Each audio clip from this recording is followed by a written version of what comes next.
Morning friends. હવે આપણે આ ચેપ્ટરને આગળ ચલાવીશું. આપણો ચેપ્ટરનો ગઈકાલે અધૂરો મૂકેલો ટોપિક હતો એ છે ગર્ભ અવરોધન નિરોધનની પદ્ધતિ. એ પૈકીની સૌથી પહેલી પદ્ધતિ છે કુદરતી ગર્ભ નિરોધક કે અવરોધક પદ્ધતિ. મિત્રો, આ પદ્ધતિ જે છે એ શુક્રકોષ અને અંડકોષ, હવે શુક્રકોષને અંડકોષના સંપર્કમાં આવતું અટકાવ કુદરતી રીતે આની અંદર કોઈ પણ પ્રકારની વાર્તા કે અન્ય કોઈ પ્રકારનો ઉપયોગ કરવામાં આવતો નથી. માત્ર કુદરતી રીતે અંડકોષ અને શુક્રકોષ જે છે એકબીજાને સાથે સંપર્કમાં ન આવે એની આ પદ્ધતિ છે. આ કુદરતી ગર્ભ નિરોધક પદ્ધતિઓ જે છે 3 પ્રકારની છે. એમાં 3 પ્રકાર છે, 3 અલગ અલગ એવી પદ્ધતિ છે કે જેને લીધે જે આપણી કુદરતી ગર્ભ અવરોધનની પદ્ધતિની અંદર આવે છે. બરાબર. એક છે સામયિક સંયમ, બાહ્ય સ્ખલન, દુગ્ધ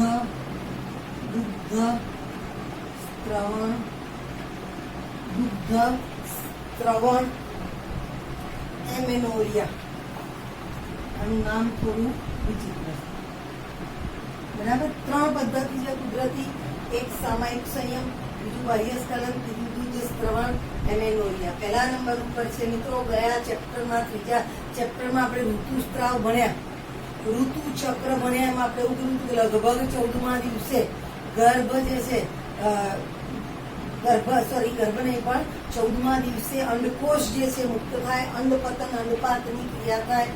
એટલે માસિક ઋતુ ચક્રના 10 દિવસથી લઈ અને 17મા દિવસ એટલે જે મેં તમને અગાઉ પણ કહ્યું કે આ દરેક વસ્તુની અંદર ઋતુચક્ર 28 દિવસ તો 28 દિવસ હોતું નથી, એવું મેં તમને અગાઉ કહ્યું છે. પણ છતાંય જે જનરલ વાત છે એ પ્રમાણે ઋતુચક્રના 10મા થી 17મા દિવસની અંદર અંડકોષ અપેક્ષિત હોય છે.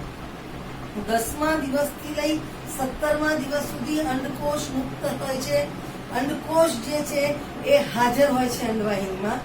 અને એ સમયે જો સંવનન કરવામાં આવે તો શુક્રકોષ અંડકોષના સંપર્કમાં ઝડપથી આવી શકે છે. એટલે એવો સમય 10 થી 17 દિવસ તો કે જે દરમિયાન પરિણીત યુગલ પોતે સંવનન ક્રિયાથી દૂર રહે તો કુદરતી રીતે ગર્ભધારણની ક્રિયા જે છે એને અટકાવી શકાય છે. 10 થી 17 દિવસ કે જે સમયે અંડકોષ અપેક્ષિત હોય છે, જે સમયે અંડવાહિનીમાં અંડકોષ હાજર હોય છે અને એ સમયે સંવનન કરવામાં આવે તો શુક્રકોષ અંડકોષના સંપર્કમાં આવે અને ગર્ભધારણ થાય છે. ગર્ભધારણની સૌથી વધુ શક્યતાઓ આ દિવસોની અંદર હોય છે. પરંતુ જો યુગલ આ દિવસો દરમિયાન પોતે સામયિક સંયમ જાળવે અને એ સમય દરમિયાન એ સંવનન કરવાનું ટાળે તો એમની અંદર કુદરતી રીતે જ ગર્ભ જે છે એને ધારણ થતો અટકાવી શકાય. કયા દિવસો કીધા મેં? ઋતુસ્ત્રાવના 10 થી 17. ત્યારે શું છે તો કે અંડકોષ અપેક્ષિત હોય છે. અંડકોષ અપેક્ષિત હોય એટલે આને આપણે ફલન સમય કહેવાય. બરાબર છે. ફલન સમય તરીકે ઓળખીએ છીએ. આ સમય દરમિયાન સંવનન ટાળવું. બરાબર. જેથી કરીને ગર્ભ જે છે એને ધારણની પ્રક્રિયા જે છે એ અટકી જતી જોવા મળતી હોય છે. બરાબર છે. હવે બીજા નંબરની છે બાહ્ય સ્તન. આ બધાને સમજાઈ ગયું હશે. માત્ર 10 થી 17 દિવસ આપણે સામયિક સંયમ રાખવાની પ્રક્રિયા યુગલમાં જોવા મળે તો એમની અંદર આ ગર્ભ રહેતો નથી. હવે બાહ્ય સ્ખલન. બાહ્ય સ્ખલનની પ્રક્રિયાની અંદર પુરુષ સાથી જે છે એ સમાગમ દરમિયાન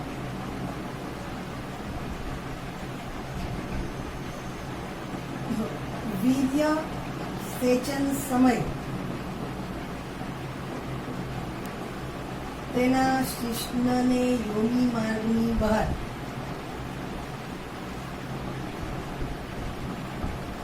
લઈ લે છે અને વીર્યનો સ્ત્રાવ યોનિ માર્ગની બહાર થાય છે.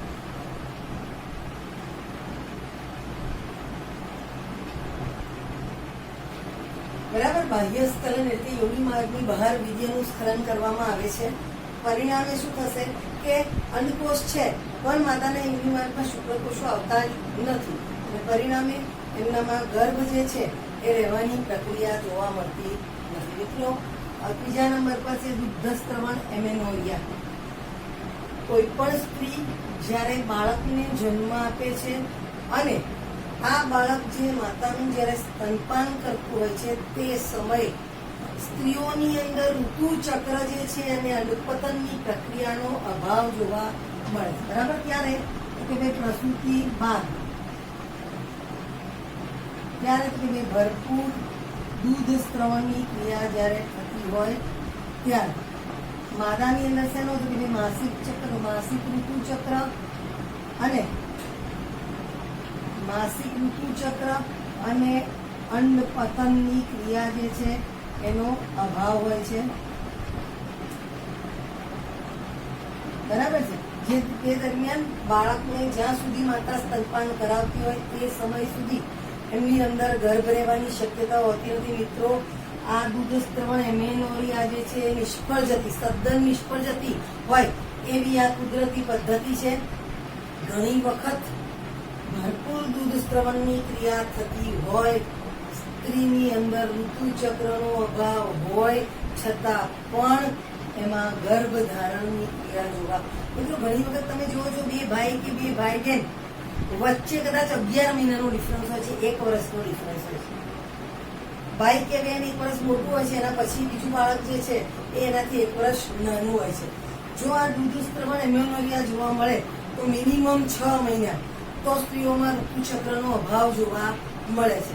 તો એ 6 મહિના દરમિયાન ગર્ભધારણ ન થાય તો બે બાળક વચ્ચે ઓછામાં ઓછો 1.5 વર્ષનો તફાવત આવે, પણ 10 મહિના 11 મહિનાના તફાવતે જન્મેલા બાળકો પણ હોય છે. એટલે આ જે છે એ બિલકુલ આપણી જે કુદરતી ગર્ભ નિરોધક પદ્ધતિ પણ નિષ્ફળ છે. 3 નિષ્ફળ છે. 3 એવું કહેવાય છે કે ભાઈ આનું ગર્ભ અવરોધન મૂલ્ય, આ 3 પદ્ધતિઓ જે છે એમાં કોઈ દવા કે સાધનો વપરાતું નથી, એની અંદર કોઈ આડઅસર હોતું નથી. અને કુદરતી પદ્ધતિ છે, આપણા દ્વારા જેનું આ પદ્ધતિઓ જે છે એને આપણે જ ફોલો કરવાની છે. બરાબર છે. છતાં પણ આ 3 પદ્ધતિઓ જે છે એનું નિષ્ફળ જવાનું મૂલ્ય ઊંચું હોય છે. બરાબર. નિષ્ફળ જવાનું મૂલ્ય ઊંચું હોય છે કુદરતી પદ્ધતિઓનું. ઘણી વખત એવું માનવામાં આવે કે 10 થી 17 દિવસ સુધી, પણ 17 ની જગ્યાએ 20 દિવસ સુધી અંડકોષ હોય છે. 18મા દિવસે જો સંવનન કરવામાં આવે તો શુક્રકોષ અંડકોષના સંપર્કમાં આવે છે અને ગર્ભધારણ થતું. એટલે દરેક પદ્ધતિઓમાં નિષ્ફળતાની તકો ઊંચી જોવા મળે. આ થઈ આપણી કુદરતી ગર્ભ નિરોધક પદ્ધતિઓ.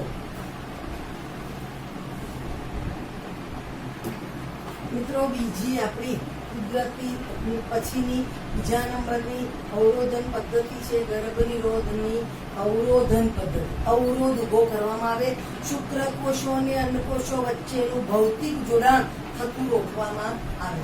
હવે શુક્રકોષો અને અંડકોષો વચ્ચેનું ભૌતિક જોડાણ, અંડકોષો વચ્ચે ભૌતિક જોડાણ થતું અટકાવવામાં આવે છે. ભૌતિક જોડાણ થતું અટકાવે છે.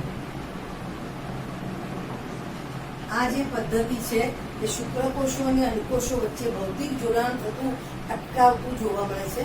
હવે યાદ રાખજો, આ અવરોધન પદ્ધતિનો પહેલો ભાગ છે નિરોધ. બરાબર. આ સ્ત્રી અને પુરુષ બંને માટે ઉપલબ્ધ છે. બંને માટે ઉપલબ્ધ છે. યાદ રાખજો, એકલો પુરુષ નિરોધ નહીં, સ્ત્રી અને પુરુષ બંને માટે આ નિરોધ ઉપલબ્ધ છે. યાદ રાખજો, સંવનન પહેલા, સમાગમ પહેલા પુરુષના શિશ્નને નાખે છે. પુરુષના શિશ્ન અને માદાના ગ્રીવા અથવા યોની માર્ગ ને ઢાંકે છે. બરાબર છે. પરિણામે શુક્રકોષ માદાના યોની માર્ગમાં પ્રવેશતો, માદાના યોની માર્ગમાં દાખલ થતો નથી. માત્ર આ જે શુક્રકોષો જે છે એ નિરોધની અંદર ભાગ રહી જતા જોવા મળે છે. શુક્રકોષો નિરોધની અંદર રહી જાય છે, માદા જે છે એના યોનિ માર્ગમાં દાખલ થતા. ચલો મિત્રો, તો આ ક્લિયર થઈ ગયું. માદા જે છે એનો યોનિ માર્ગ કહીએ કે માદાનો જનન માર્ગ કહીએ. આ માદાના જનન માર્ગની અંદર શુક્રકોષ દાખલ ન થાય એટલે શું થશે? ગર્ભધારણ થતું નથી. ગર્ભધારણ જે છે એ થતું નથી. મિત્રો, તમને બધાને જ ખબર છે પુરુષ નિરોધ જે છે એ કોન્ડોમના નામે પ્રખ્યાત છે. પુરુષ માટેનો જે નિરોધ છે એ કોન્ડોમના નામે પ્રખ્યાત છે. આજકાલ એનો ઉપયોગ ખૂબ જ વધ્યો છે.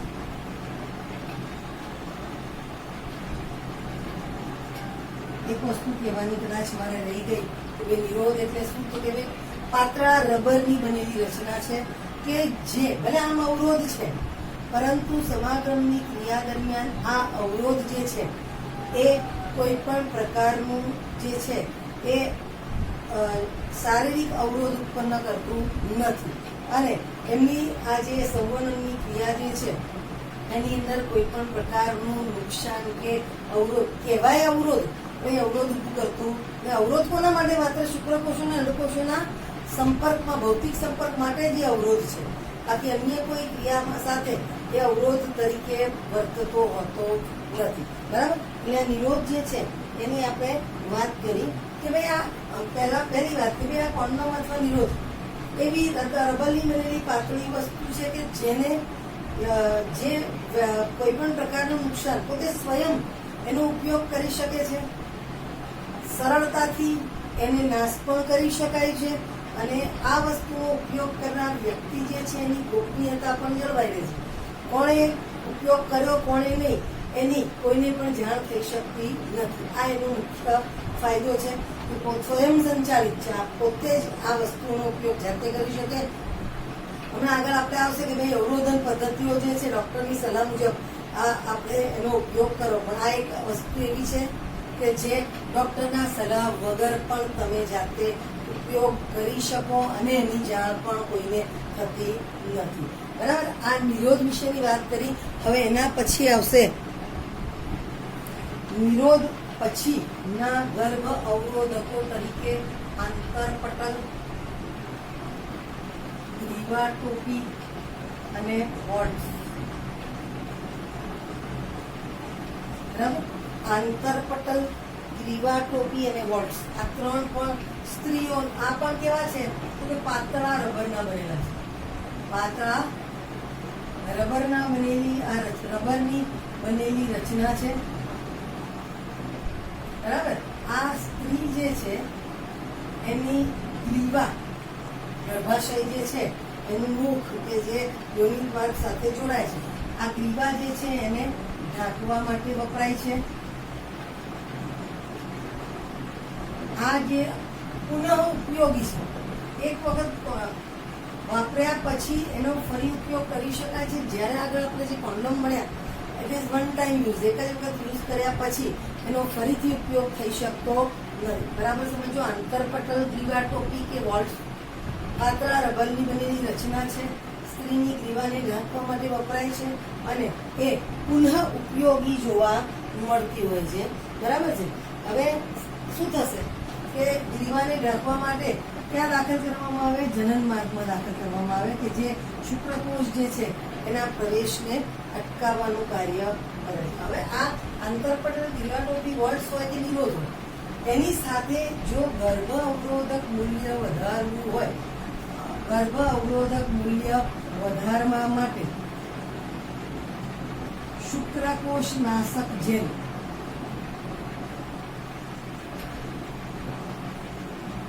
શુક્રકોષનો નાશ કરતો હોય ક્રીમ એવો શુક્રકોષ નાશક જેલ, શુક્રકોષનો નાશ કરતા હોય તેવા ફોર્મનો ઉપયોગ કરીએ તો ગર્ભ અવરોધક મૂલ્ય આ બંનેની સાથે વાત છે. નિરોધની સાથે આંતરપટલ, ગ્રીવા ટોપી અને વોલ્ટ્સની સાથે જો ગર્ભ અવરોધક મૂલ્ય વધારવું હોય તો શુક્રકોષ નાશક ક્રીમ, જેલ, ફોર્મ આનો પણ ઉપયોગ કરીએ તો આ ગર્ભ અવરોધન જે છે એનું મૂલ્ય વધી જતું જોવા મળે. એટલે આપણે અવરોધન પદ્ધતિ જોઈ, બરાબર. ગર્ભ અવરોધક પદ્ધતિ, ગર્ભ નિરોધક પદ્ધતિ બીજા નંબરની, એને કહેવાય અવરોધન. એક ગણે આપણે નિરોધ, સ્ત્રી નિરોધ અને પુરુષ નિરોધ. શુક્રકોષો અને અંડકોષોનું ભૌતિક જોડાણ થતું રોકે. પાતળા રબરની બનેલી એ રચના છે. સમાગમ પહેલા કાં તો પુરુષના શિશ્ન પર અથવા તો માદા જે છે એના જનન માર્ગની અંદર એને દાખલ કરવામાં આવે છે, જેથી કરી અને વીર્ય જનન માર્ગમાં જવાની જગ્યાએ આ નિરોધની અંદર આવે છે અને ગર્ભ ધારણ થતું નથી. અંતરપટલ, ગ્રીવા ટોપી અને વોલ્સ જે છે એ પણ પાતળા રબરની બનેલી રચના છે. એ સંવનન સમયે સ્ત્રીની ગ્રીવાને ઢાંકવા માટે જનન માર્ગમાં દાખલ કરવામાં આવે, જેથી કરી શુક્રકોષ જે છે એ ગર્ભાશય દ્વારા અંડવાહિની સુધી પહોંચી શકતા નથી અને ગર્ભ જે છે એ ધારણ થતો નથી. પણ આંતરપટલ, ગ્રીવા ટોપી અને વોલ્સ પુનઃ ઉપયોગમાં લઈ શકાય છે. આ બધી પદ્ધતિઓ સાથે વધારે જો ગર્ભ અવરોધન મૂલ્ય વધારવું હોય તો શુક્રાણુનાશક, શુક્રકોષ નાશક જેલ, ક્રીમ અને ફોર્મનો ઉપયોગ કરીએ તો વધુ ગર્ભ અવરોધન મૂલ્ય જોવા મળતું, ગર્ભ અવરોધન મૂલ્ય ઊંચું થઈ જતું જોવા મળે છે. મિત્રો, હવે પછીનો આપણો ત્રીજો ગર્ભ અવરોધક પદ્ધતિ ત્રીજી છે આઈયુડીસ કહેવાય અથવા અંતઃગર્ભાશય ઉપાયો. સ્ત્રીના ગર્ભાશયમાં બહારથી ઘટક દાખલ કરી અને ગર્ભ અવરોધન ઊભું કરવામાં આવે છે. કુદરતી રીતે નહીં પણ કૃત્રિમ રીતે સ્ત્રીના ગર્ભાશયની અંદર બહારથી કોઈ ઘટક દાખલ કરો, જેને લીધે ગર્ભાશયની ગર્ભધારણ ક્ષમતા જે છે સુધી છે અટકી જાય છે, એટલે એને આપણે અંતઃગર્ભાશય ઉપાય કહીએ. અંતઃગર્ભાશય ઉપાય આઈયુડીસ 3 પ્રકારના છે, બરાબર. આઈયુડીસના કેટલા પ્રકાર છે કે 3 પ્રકાર છે. પહેલા નંબર ઉપર જે છે કે બિન ઔષધીય આઈયુડીસ. કેવા છે? પહેલા નંબર પર બિન ઔષધીય આઈયુડીસ. બીજા નંબર પર છે કોપર મુક્ત કરતા આઈયુડીસ. બીજા નંબર પર છે કોપર મુક્ત કરતા આઈયુડીસ અને નંબર 3 અંતઃસ્ત્રાવ મુક્ત કરતા હોય તેવા આઈયુડીસ, બરાબર. અંતઃસ્ત્રાવ મુક્ત કરતા આઈયુડીસ.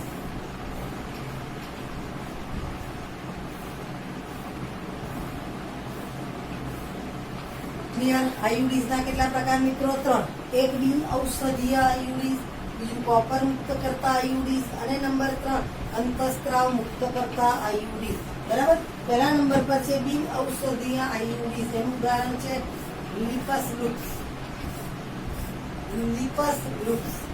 કોપર મુક્ત કરતા હોય એને કોપર ટી, CU7 અને નંબર 3 જે છે મલ્ટીલોડ 375. આ 3 કોપર મુક્ત કરતા આયુડીસ છે. પછી અંતઃસ્ત્રાવ મુક્ત કરતા આયુડીસ જે છે એનું નામ છે પ્રોજેસ્ટાસર્ટ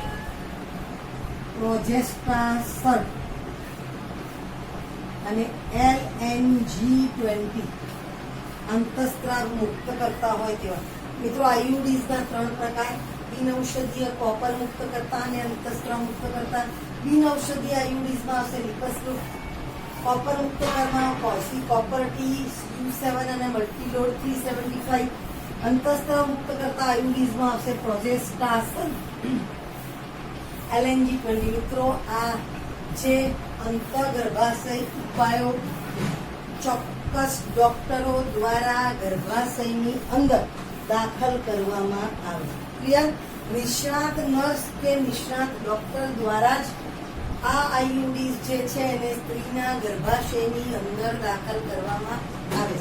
આપણે જાતે આ આઈયુડીસ જે છે એનો ઉપયોગ કરી શકતા નથી. આપણે એના માટે ડોક્ટરની સલાહ લેવી પડે અને ડોક્ટર જે છે એની સલાહ અને ડોક્ટરના કાર્ય પ્રમાણે આપણે આ ગર્ભાશય જે છે આંતરગર્ભાશય ઉપાય જે છે એ દાખલ કરી શકીએ છીએ, બરાબર છે. હવે એ શું કામ કરશે? આ જે આઈયુડીસ જે છે એ શું કાર્ય કરશે કે જેથી કરીને ગર્ભ અવરોધન જોવા મળે છે? એ બાબતની ચર્ચા હવે આપણે કરીશું. ચાલો મિત્રો, હવે આપણે આયુડીઝની અસરો જોઈશું. ગર્ભાશયમાં શુક્રકોષોના ભક્ષણમાં વધારો કરે છે.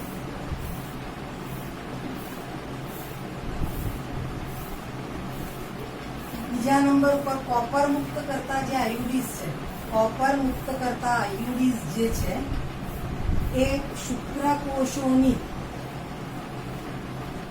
પ્રચલન ક્ષમતા અને ફલન ક્ષમતામાં ઘટાડો કરે છે.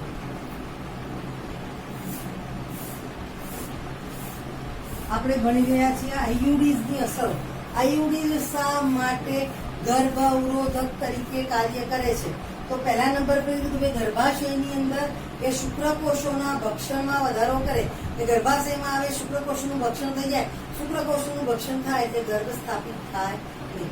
જે કોપર મુક્ત કરતા આયુડીઝ છે એમાંથી મુક્ત થતા કોપર આયનો શુક્રકોષોની પ્રજનન ક્ષમતા અને ફલન ક્ષમતા જે છે એની અંદર ઘટાડો કરતા જોવા મળે. બરાબર. હવે ગર્ભાશય જે છે, આ જે આયુડીઝ અંતઃસ્ત્રાવો મુક્ત કરતા આયુડીઝ છે, ત્રીજા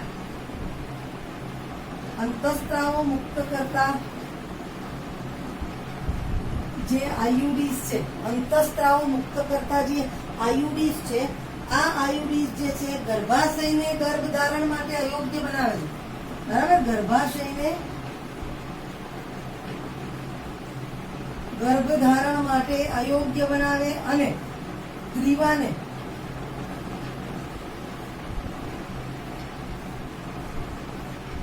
શુક્રકોષના પ્રવેશ માટે, ગ્રીવા જે છે આ અંતઃસ્ત્રાવ મુક્ત કરતા આયુડીઝ જે છે ગર્ભાશય જે છે એને ગર્ભ ધારણ માટે અયોગ્ય બનાવે અને ગ્રીવા જે છે એને શુક્રકોષ વિરોધી બનાવે છે. એટલે શુક્રકોષો જે છે એ પ્રવેશી શકતા નથી. અંતઃસ્ત્રાવો મુક્ત કરતા હોય તેવા આયુડીઝ ગર્ભાશયને ગર્ભધારણ માટે અયોગ્ય બનાવે અને ગ્રીવાને શુક્રકોષના વિરોધી બનાવે, જેથી કરી ગર્ભની અંદર ગર્ભધારણ ન થાય અને ગ્રીવા દ્વારા શુક્રકોષનો પ્રવેશ અટકે છે. યાદ રાખજો, જે સ્ત્રીઓ પોતે ગર્ભધારણથી બચવા માંગે છે અથવા ઘણી વખત એવું કે એક બાળક પછી 5 વર્ષ પછી બીજું બાળક જોઈએ છે, તો બે બાળકો વચ્ચે ચોક્કસ અંતર, ચોક્કસ સમય, બરાબર, અવકાશ ઈચ્છતા હોય એમના માટે આદર્શ ગર્ભ નિરોધક છે. ભારતની અંદર સૌથી વધુ પ્રચલિત ગર્ભ અવરોધક પદ્ધતિ આયુડીઝ છે. મિત્રો સમજો, જે યુગલ, જે કપલ એ પોતે ગર્ભધારણથી બચવા માંગતું હોય અને બે બાળકો વચ્ચે એક ચોક્કસ અંતરાલ, અવકાશ રાખવા માંગતી હોય, એમના માટે આ સર્વશ્રેષ્ઠ હોય તેવી અવરોધન પદ્ધતિ છે અને ભારત વધુ પ્રમાણમાં પ્રચલિત જોવા મળે છે. એટલે આપણે અહીંયા ભણ્યા આયુડીઝ.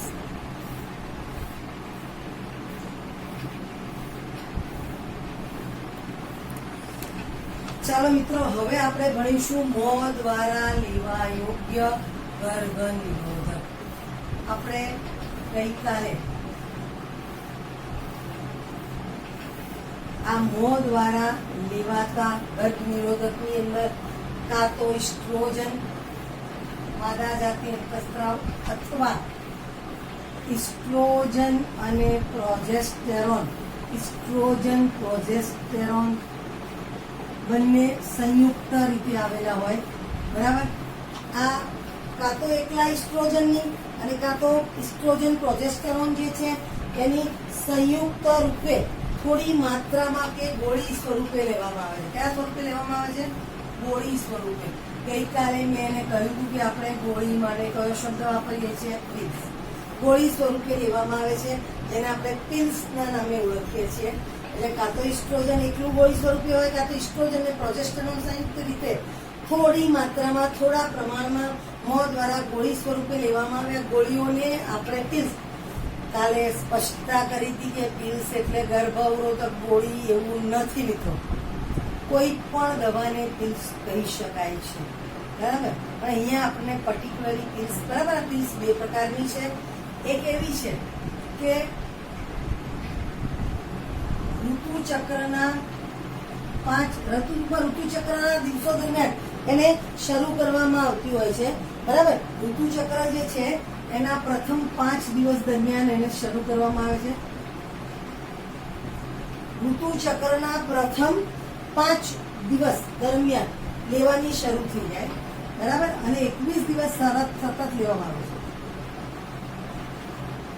ઋતુચક્રના પ્રથમ 5 દિવસથી શરૂ કરી અને 21 દિવસ સુધી એને સતત લેવામાં આવે છે, બરાબર. અને ત્યાર પછી એને અટકાવવામાં આવે. ઋતુચક્ર શરૂ થાય એટલે ફરી પાછી શરૂ જ્યાં સુધી એ સ્ત્રી પોતે બાળક ન ઈચ્છે ત્યાં સુધી આ પિલ્સ જે છે એને સતત પુનરાવર્તિત સ્વરૂપે લીધા કરવી પડે છે. યાદ રાખજો મિત્રો, આની બહુ આડઅસર થાય છે. આવી પિલ્સની ઘણી બધી આડઅસરો થતી આપણને જોવા મળતી હોય છે, બરાબર. અન્નપાતની ક્રિયા અટકાઈ જાય. પિલ્સનું કામ શું? તો કે ભાઈ 5મા દિવસથી 1 થી 5 દિવસમાં શરૂ કરીએ એટલે જે 14મા દિવસે જે અન્નપાત થાય છે ને એ અન્નપાતની ક્રિયા અવરોધાય. અન્નપાતની ક્રિયા અવરોધાય એટલે ઓબ્વિયસલી ગર્ભધારણની ક્રિયા પણ એના દ્વારા અવરોધાતી જોવા મળે. બીજું શું? તો કે ભાઈ શ્લેષ્મ ગ્રીવા છે ને સ્ત્રીની અંદર, ગ્રીવાની અંદર શ્લેષ્મની ગુણવત્તામાં ફેરફાર કરે છે, એટલે વધુ પ્રમાણમાં શ્લેષ્મનો સ્ત્રાવ કરે. હવે આટલા બધા શ્લેષ્મના સ્ત્રાવને લીધે જે વીર્ય છે એમાં રહેલા શુક્રકોષો શ્લેષ્મના દબાણને લીધે એ છેક અંડવાહિની સુધી પહોંચી શકે. દીર્ઘમાંથી અંદર જ પ્રવેશતા નથી, ગર્ભાશયમાં થઈને અંડવાહિનીમાં જાય છે શુક્રકોષો, એટલે એ અંડવાહિની સુધી પ્રવેશવામાં નિષ્ફળ થતા જોવા મળે છે, બરાબર. એટલે આની ખૂબ જ વધારે આડઅસર છે. બીજી જે પિલ્સ છે એનું નામ છે સહેલી, બરાબર. આ સહેલી જે છે એ સેન્ટ્રલ ડ્રગ રિસર્ચ ઇન્સ્ટિટ્યૂટ આપણા લખનઉ ભારતની અંદર વૈજ્ઞાનિકો દ્વારા વિકસાવવામાં આવી છે. સહેલી તરીકે ઓળખાતી પિલ્સ સેન્ટ્રલ, મિત્રો ગુજરાતી કરવાનો પ્રયત્ન કરું છું, કેન્દ્રીય ઔષધ સંશોધન સંસ્થા. યાદ આવ્યું તમારા નસીબ. In English it is called Central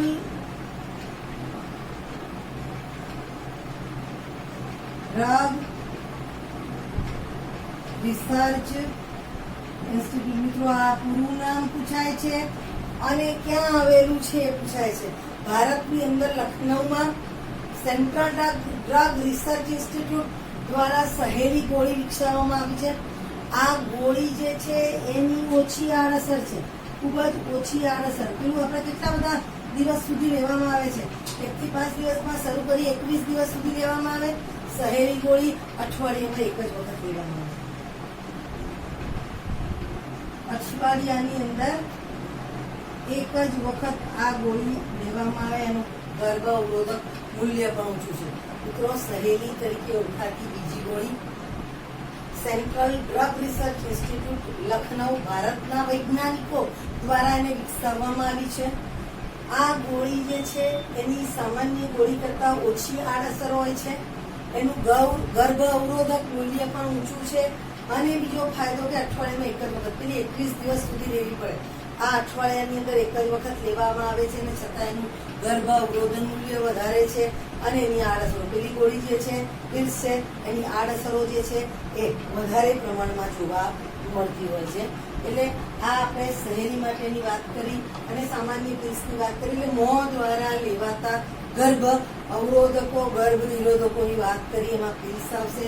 21 દિવસ લેવાવાળી એક પિલ્સ, સહેલી 1 અઠવાડિયે 1 જ વખત લેવામાં આવતી હોય છે. ચાલો હવે આપણે ટોપિકને આગળ વધારીએ. આરોપણ. આ પણ ગર્ભ અવરોધક પદ્ધતિ છે. આ આરોપણ દ્વારા કાં તો ઇસ્ટ્રોજન અથવા તો ઇસ્ટ્રોજન અને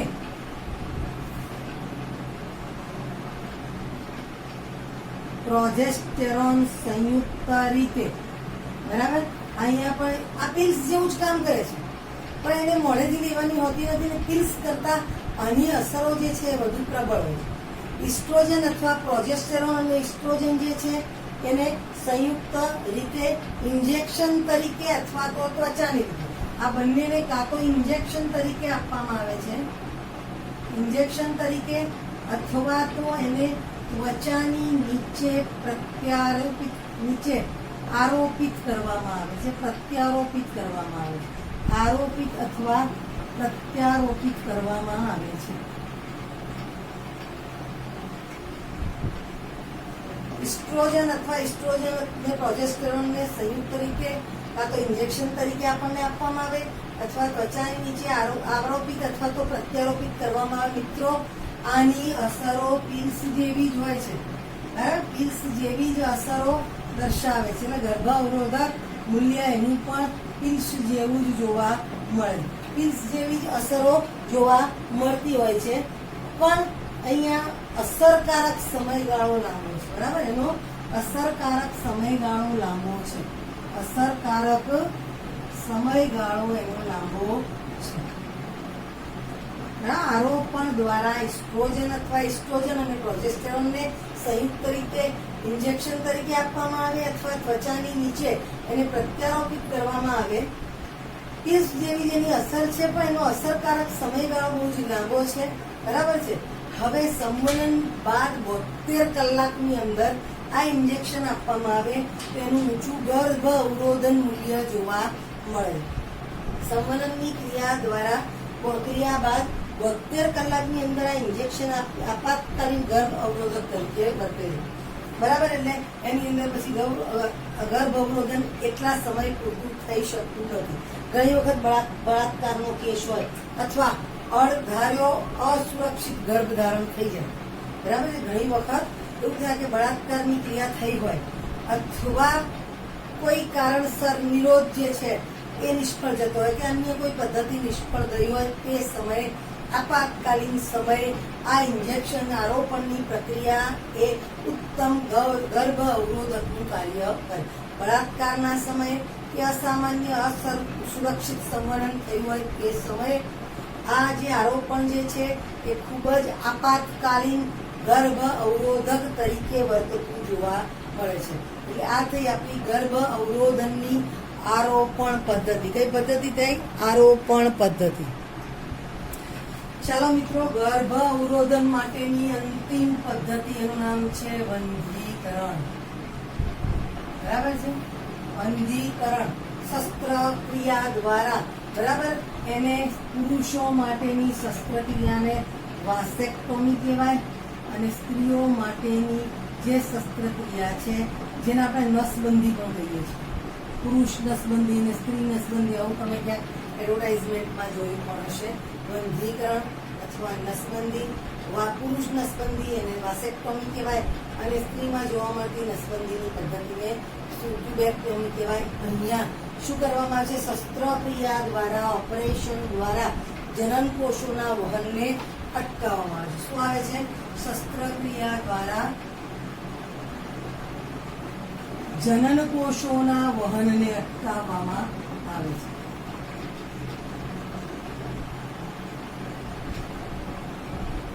સ્ત્રી અને પુરુષ બંને માટે ઉપલબ્ધ છે. મેં તમને કહ્યું કે સ્ત્રીઓની અંદર આ પદ્ધતિ ટ્યુબેક્ટોમી કહેવાય, પુરુષોની અંદર એને વાસેક્ટોમી કહેવાય, પુરુષ નસબંધી કહેવાય. દરેક માટે એ શક્ય છે. હવે બંનેમાં શું તફાવત છે એના ઉપર જઈએ આપણે. એક છે વાસેક્ટોમી એટલે કે પુરુષ નસબંધી અને બીજું છે ટ્યુબેક્ટોમી એને કહેવાય સ્ત્રી નસબંધી.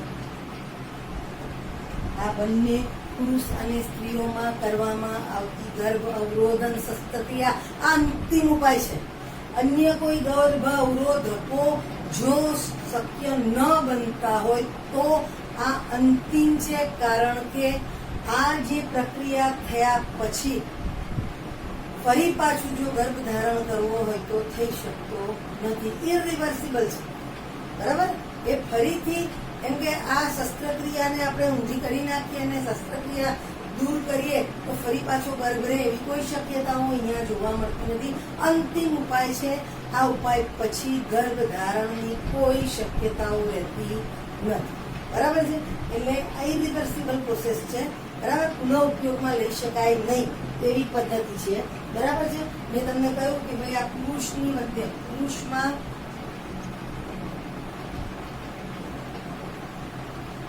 ઉપયોગી બંધીકરણની પદ્ધતિ છે. અને ટ્યુબેક્ટોમી એટલે સ્ત્રીમાં ઉપયોગી બંધીકરણ છે. મિત્રો હવે હકીકતમાં મેં કીધું જનન કોષોનું વહન અટકાવે એટલે ઓબ્વિયસલી શુક્રવાહિની દ્વારા શુક્રકોષોનું વહન થાય, અંડવાહિની દ્વારા અંડકોષોનું વહન થાય. અહીંયા આ જ કરવામાં આવે છે કે શુક્રવાહિનીને કાપી નાખવામાં આવે ને અંડવાહિનીને કાપી નાખવામાં આવે, બાંધી દેવામાં આવે. એટલે શું થાય? શુક્રકોષો કે અંડકોષોનું વહન ન થાય અને પરિણામે એમની અંદર ગર્ભધારણની પ્રક્રિયાઓ જોવા મળતી નથી. બરાબર છે. હવે શુક્રવાહિની જે છે અહીંયા વૃષણ કોથળી પર નાના કાપા દ્વારા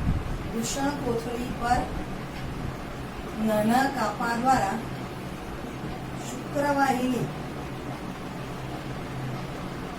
કઈ રહી છે? બરાબર સમજી રહ્યા છો કે વૃષણ કોથળી ઉપર નાના કાપા દ્વારા શુક્રવાહિનીનો નાનો ભાગ કાપી નાખવામાં આવે છે.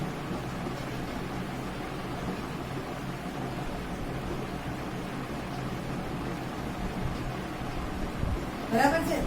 વાસેક્ટોમી ની અંદર શું કરવામાં આવે તો કે ભાઈ વૃષણ કોથળી પર નાનો કાપો મૂકે અને કાપો મૂકી અને ત્યાંથી શુક્રવાહિની સુધી પહોંચી શુક્રવાહિનીનો નાનો ભાગ કાપી નાખે.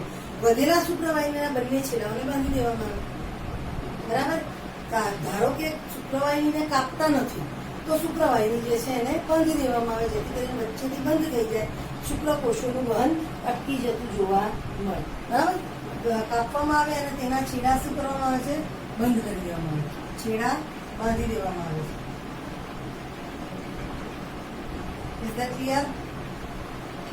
બરાબર છે. સ્ત્રીઓની અંદર કાં તો ગર્ભાશય અથવા તો ઉદરની અંદર નાના કાપા દ્વારા અથવા યોનિમાર્ગ દ્વારા, ઉદરમાં નાના કાપા દ્વારા અથવા યોનિમાર્ગ, ઉદરમાં નાનો કાપો મૂકે એના દ્વારા અથવા યોનિમાર્ગ દ્વારા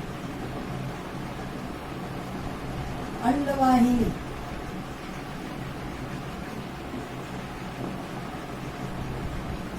બરાબર. સ્ત્રીઓની અંદર ઉદરની અંદર નાનો કાપો મૂકે અથવા યોનિમાર્ગ દ્વારા અંડવાહિની સુધી પહોંચી જાય અને અંડવાહિનીનો નાનો ભાગ કાપી, બેમાં સેમ જ છે. અંડવાહિનીનો નાનો ભાગ કાપી છેડાને બાંધી દેવામાં આવે.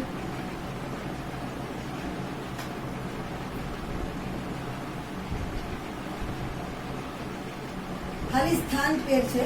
આની અંદર વૃષણ કોથળીમાં નાના કાપા દ્વારા અને અહીંયા કાં તો યોનિ માર્ગ અથવા તો ઉદર માર્ગમાં નાનો કાપો મૂકે અને અંડવાહિનીનો થોડોક ભાગ કાપી નાખી અને બાકીના બે છેડાઓ છે એને બાંધી દેવામાં આવતા જોવા મળે છે. બરાબર છે. એટલે શું થશે કે વીર્ય જે છે શુક્રકોષોનું વહન કરતા, વીર્ય તો બનશે પણ એની અંદર શુક્રકોષો હશે. બરાબર. વીર્ય બને છે પણ વીર્યમાં શુક્રકોષો નથી એટલે ફલનની ક્રિયા થવાની જ નથી. બરાબર છે. અને અહીંયા શું થશે? અંડકોષ ગર્ભાશય સુધી જતો નથી. અંડકોષનું ગર્ભાશય તરફ વહન અટકે છે.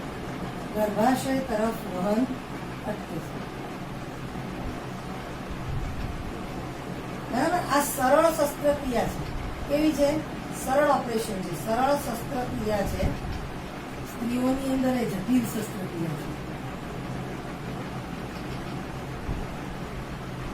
મિત્રો આ થઈ આપણી વાસેક્ટોમી અને ટ્યુબેક્ટોમીની વાત. વાસેક્ટોમી એટલે પુરુષમાં જોવા મળતી નસબંધી છે, બંધીકરણની પદ્ધતિ છે. સ્ત્રીમાં ઉપયોગી હોય એવી બંધીકરણની પદ્ધતિ છે.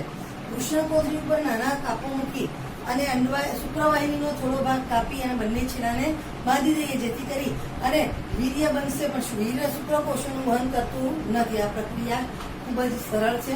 સ્ત્રીઓની અંદર કાં તો ઉદરમાં નાનો કાપો મૂકી અથવા યોનિ માર્ગ દ્વારા શેમાં તો કે ભાઈ અંડવાહિની જે છે એનો નાનો ભાગ કાપી અને બાકીના છેડાઓને બાંધી દેવામાં આવે, જેથી કરી અને ગર્ભાશય તરફ અંડકોષનું વહન થતું નથી. પણ સ્ત્રી નસબંધી એક જટિલ શસ્ત્રક્રિયા છે. એટલે જ્યારે કોઈ પણ દંપતી શસ્ત્રક્રિયાનો નિર્ણય કરે ત્યારે મોટે ભાગે પુરુષ નસબંધી જ કરાવવામાં આવે છે, સ્ત્રી નસબંધી કરાવવામાં આવતી નથી. એટલે આ થઈ આપણી હજી વાત શેની કરી રહ્યા છીએ આપણે કે ભાઈ વાસેક્ટોમી અને ટ્યુબેક્ટોમીની મેં તમને વાત કરી.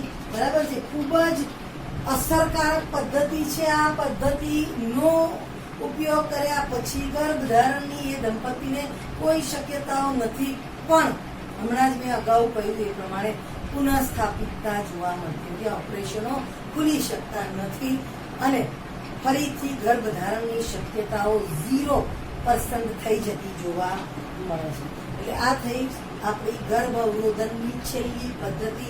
એનું નામ છે બંધીકરણ અથવા શસ્ત્રક્રિયા દ્વારા બરાબર જનન માર્ગમાં ફેરફાર કરેલ એને નસબંધી કહેવાય. વાસેક્ટોમી અથવા તો ટ્યુબેક્ટોમીના નામે પણ ઓળખીએ છીએ. એટલે અહીંયા આપણી ગર્ભ અવરોધનની બધી જ પદ્ધતિઓ પૂર્ણ થાય છે.